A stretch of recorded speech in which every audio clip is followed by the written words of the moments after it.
my favorite. How's it going? Feeling ready for the exam or should I turn up the heat? Who are you? Leave me alone.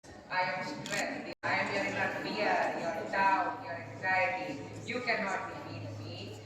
Let me call in some friends to make this worse. Ha ha ha ha ha. Hey Nina, have you heard? Amit has cleared his entire syllabus. Meanwhile, you're still stuck in chapter 1.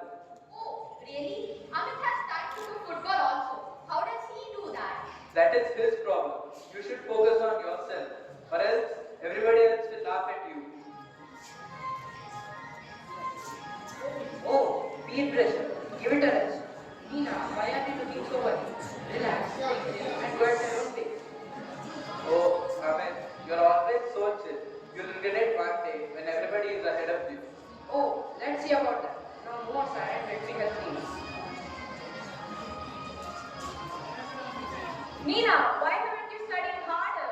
Do you know Sharma's son next door has already started preparing for his next year's syllabus? But Mom, I have been studying the whole day. Whole day? Then why aren't you as good as him? Do you know if you won't get good marks, what people think? Just think about our reputation.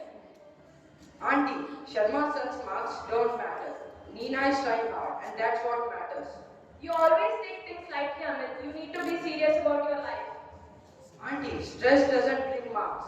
She needs space to focus, not pressure. Nina, your last test score was very terrible. If you don't improve, I have to call your parents. But ma'am, I'm trying my best. Trying isn't enough. Exams are important. Aim for perfection or you'll fail in your life. Ma'am, marks are not everything. Learning is important too. She is doing her best, and that's enough.